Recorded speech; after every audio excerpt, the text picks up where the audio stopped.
Welcome back to TheChowTimePod. It's your host, Red. Got a video today from Manosphere Highlights Daily. TED Talk explains why leftover women are the product of feminism and lack of accountability. Please extract them below. I really appreciate that. See that chow. It's chow time. I'm going to give you guys two options, and afterwards, please raise your hand according to what you think happened. The first option being, John described his ideal type and it matches me perfectly. Sounds like the perfect answer. The second option is, John described his ideal type and it matches my best friend Tao's description. Okay. Who thinks it's the first one?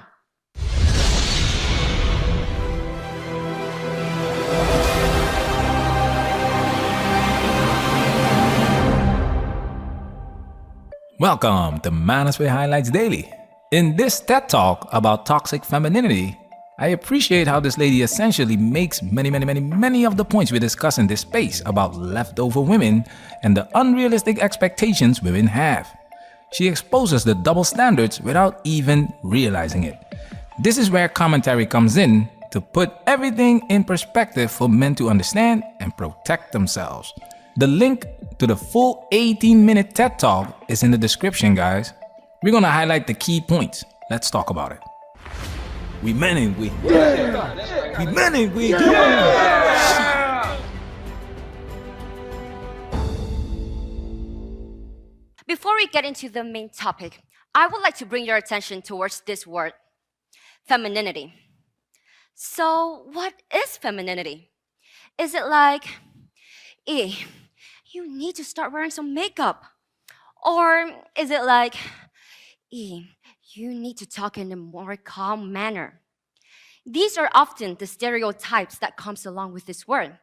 But if we're basing it off on the official definition only, then it is the qualities or attributes regarded as characteristics of women and girls.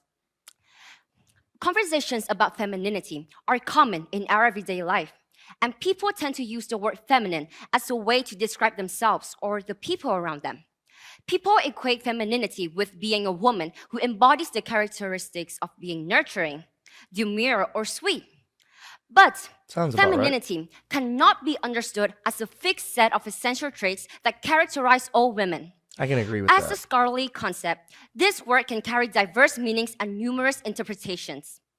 Therefore, though we do have an actual definition of the word, it is up to each individual to decide on how they want to interpret it, or whether they would like to follow these traits or not.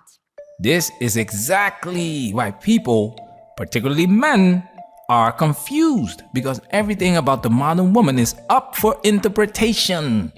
Let's give you a perfect example. Okay, I am the problem. I went on a date with this guy and he was like, it's getting late. Do you want to come back to my place? And I was like, sure, but I'm not going to sleep with you. Like, that's not happening. And he was like, that's totally fine. Just come over. And I was like, cool. So I go to his place. He respects my wishes. He's so nice. He cuddles me all night. And I'm like, are you gay? Like, what? And like, Always the first insult that comes out when men don't want to sleep with you. You gay? I just wanted him to like try, and then for me to be like, no, you know what I mean? I wasn't gonna sleep with him. I feel ugly. Because you are. Inside. This is what. This is pure gold. It doesn't get any better than this. The woman says what she wants. The man gives her what she says she wants, and then she gets turned off because the man, respecting her wishes, made her feel undesirable. And they say men are lost. It's clearly not men who are lost. It's how women feel that creates chaos. She cannot rationalize what happened, and to feel better, she goes on TikTok to just run her mouth. Women. That's why women prefer things to be flexible and not set in stone. It removes the pressure of conforming to an ideal or standard and being held accountable. However, this flexibility doesn't apply to men. Now, we're gonna let her talk for almost 4 minutes as she provides a perfect example of what the recipe for a leftover woman entails. Today, we are going to focus on two main aspects of toxic femininity from a feminist point of view: The first one being coercing women into conforming to the traditional feminine traits. Lots of young girls might think to themselves that they are already aware of these expectations and that they would never follow it. But I am certain that at some point in our lives, we have all felt the pressure to conform, including myself. This is me The back in sisterhood. primary. Now, just by judging from this photo, do you think I was shy or perhaps maybe I was already confident? Can somebody have an answer, please? Anyone?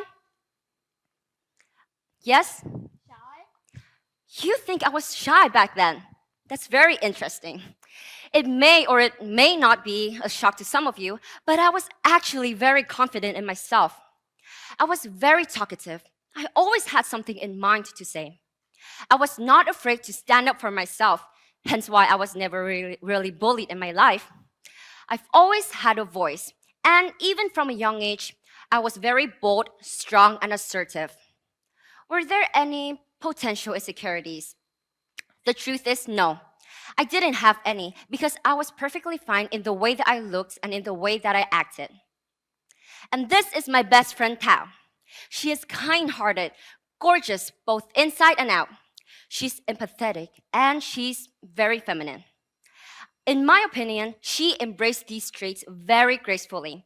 And though we were the complete opposites, but we were still the bestest of friends. And just like everyone else when I was growing up, I had a crush. A massive one, actually. Ooh, okay. Let's name him John, shall we? Because I don't personally know anyone named John, so hopefully this will be less awkward. There comes an opportunity, and it was my time to see whether this guy likes me back or not. So I thought I was being smart, and I asked him the typical question. John, so what's your ideal type? And I had an answer. But before I reveal it to you, let's have a short quiz time, shall we? I'm going to give you guys two options, and afterwards, please raise your hand according to what you think happened. The first option being, John described his ideal type, and it matches me perfectly. Hell no. Sounds like the perfect answer. The second option is, John described his ideal type, and it matches my best friend Tao's description. Who Number thinks it's two. the first one? 1, 2. Take your you guys best friend serious? for 1,000. Seriously? Alex? Fine. Who thinks it's the second option then? Yeah, thank you for having so much faith in me. But unfortunately, you guys are correct.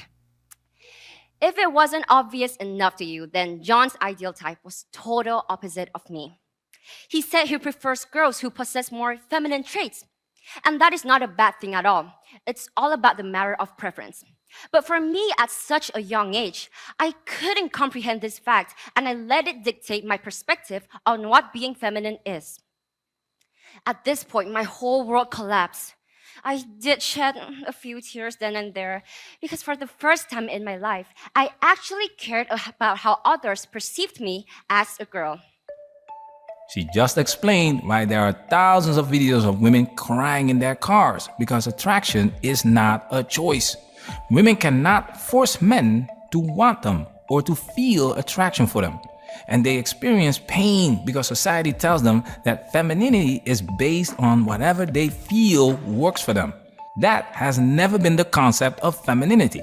Femininity has always been defined within a patriarchal society. Damn, I never even thought about that, what Manosphere Highlights just said right now. Yeah, because the definition and the word is so nuanced to everybody. There's no hardcore definition for it, or at least globally. Women don't know what they are. They just think that they're feminine because they're women. They don't even know that they're not truly feminine because they have masculine traits. Interesting. That is a good analysis that I can't even fathom right now, just because I guess it makes sense in women's minds that anything I do as a woman would be feminine in somewhat of a way. But I don't know, it just kind of like... That's why it's not a coincidence that John feels attracted to her feminine friend. However, women don't want to hear what men have to say until they actually want or need something from us. And that's exactly what she did and started crying when she heard the news. At this point, my whole world collapsed. I did shed a few tears then and there because for the first time in my life, I actually cared about how others perceived me as a girl.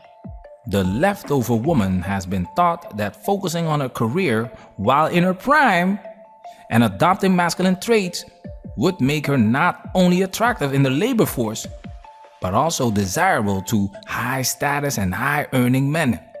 Unfortunately, they often learn the hard way when they are left behind.